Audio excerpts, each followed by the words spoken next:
Day 630 of the Ukrainian War Map, also known as the Russo-Ukrainian War.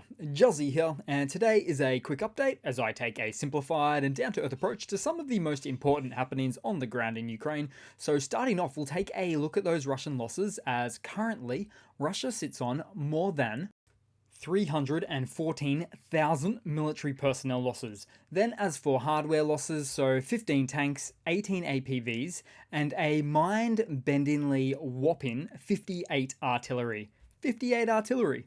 And it's not just due to the events at Avdiivka, where in fact Russia has been sending in lots of old and shorter ranged artillery to try to support their meat waves, but also related to the AFU Dnipro crossings as well.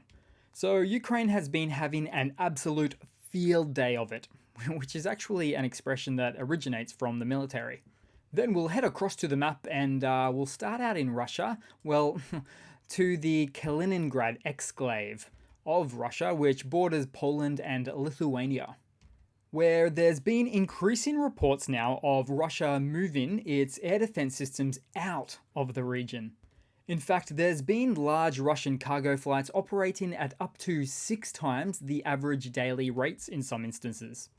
Also, it was noted that synthetic aperture radar imagery and traditional satellite imagery indicated that at least some of Russia's S-400 air defense complexes had been moved out of this exclave region. And to where? We don't know, but we can take a pretty good guess. Because when you combine this information with the fact that Russian air defense systems are being increasingly targeted, and successfully, might I add, by the armed forces of Ukraine, then the conclusion that I come to is that Russia is effectively demilitarizing themselves, as they scrounge for any hardware scraps that they can find that are not yet being used in Ukraine. Then moving way across on the map, as in a similar vein, the quote-unquote Russian peacekeepers have been withdrawing at least 20 BTR APCs from Armenia, and among the equipment were at least 2 Armenian BMP infantry fighting vehicles, poorly covered with plywood, I might add, so that nobody would notice the desert camo.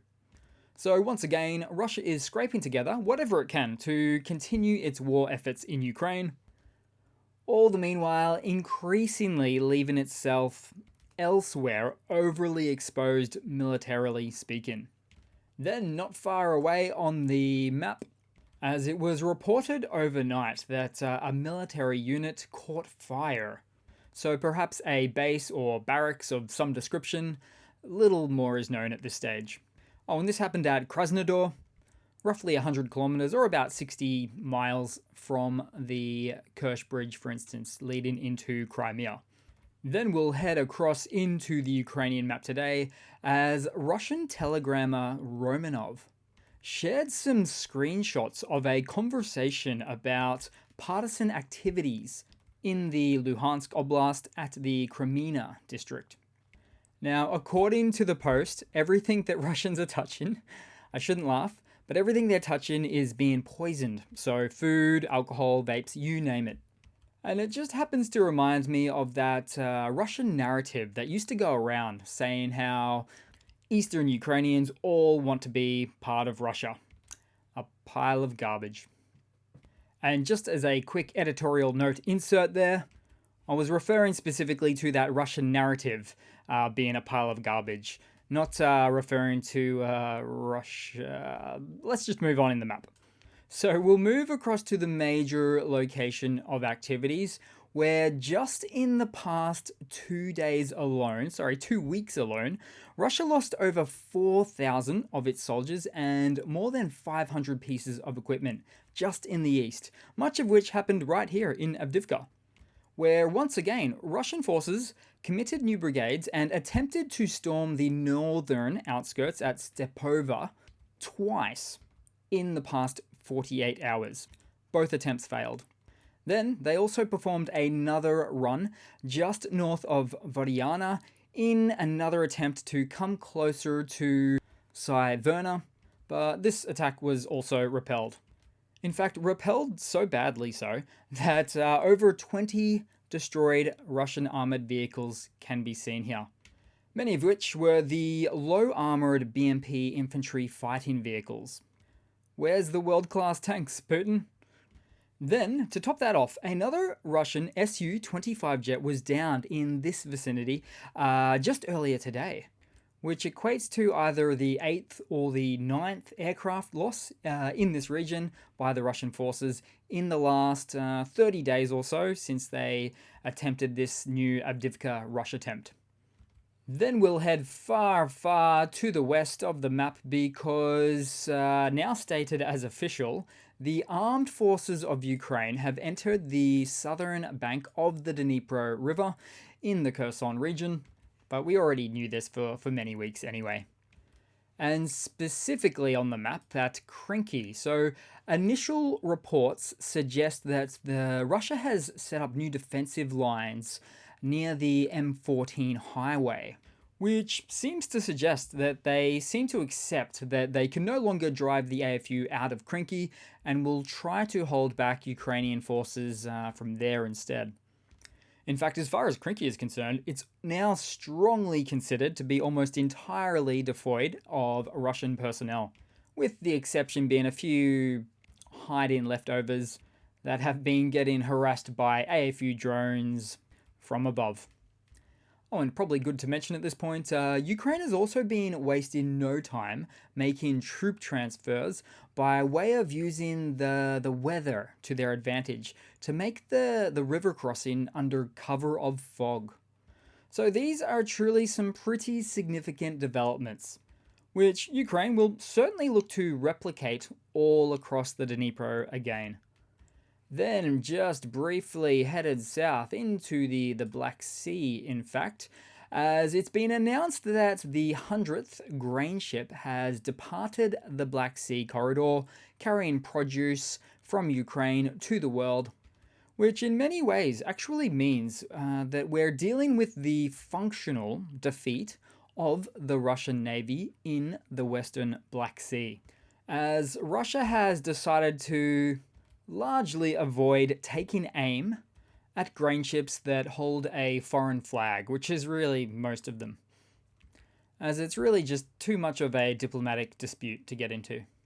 Then we'll head across to some news for today. So starting off again with some hardware news, as the US has bought 60 of the German-made Gepard self-propelled anti-aircraft guns from Jordan to be sent to Ukraine. 60! Making for more than a doubling of inventories that Ukraine currently sits on, which is at 49 as of today. And so these bad boys have turned out to be extremely effective at taking out Russia's long-range Shahed drones, and of course much more cheaply done so than your conventional missile air defense systems, so that's a bonus too.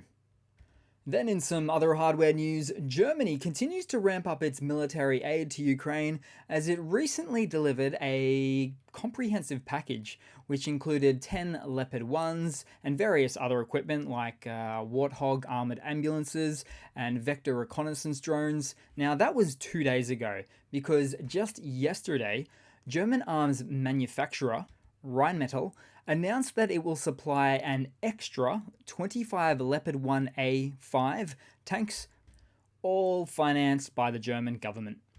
Wunderbar.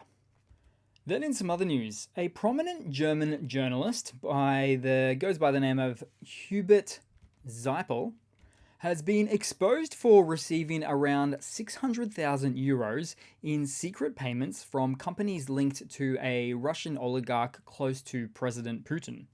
And this was part of a wider scheme where Russian oligarchs used Cyprus-based companies to influence and sometimes buy loyalty internationally. Now, Seipel, known for his pro-Russian stance and previously denying such payments, claimed the funds were for sponsoring one of his books, but he couldn't explain the lack of disclosure or potential conflicts of interest. And perhaps even more groundbreaking is how this news came to light, as there were over 3.6 million leaked documents from multiple Cyprus-based financial firms that will likely soon make for additional revelations about how Uncle Putin has attempted to deceptively spread his influence and misinformation around the world. And I look forward to following that story indeed.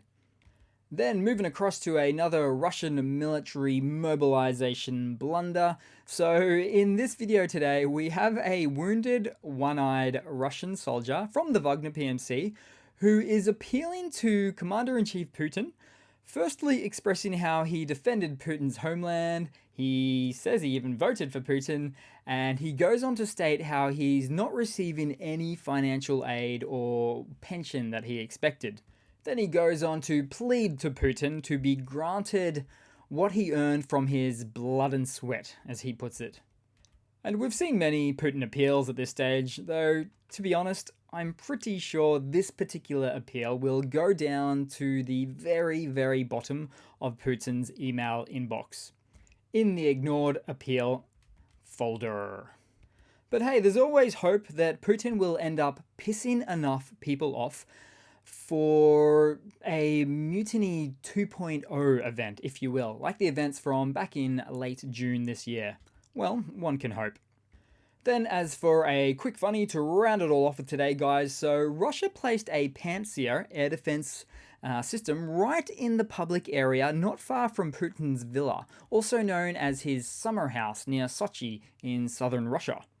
And it's not the first time that a Putin residence has had air defenses deployed nearby it. They're also at Putin's palace, of course, and his northwest Valdai villa. And so, in my mind, all of this means that Russia has gone from Kyiv in 3 days to need air defense for the summer house. And realistically, these deployments were pretty much expected anyway, because Putin is as paranoid as any other dictator. So it goes with the territory as you just start to become obsessed with safety. So that's another video for today, guys. Thanks again for watching. Thanks for all of your support. It never goes unnoticed.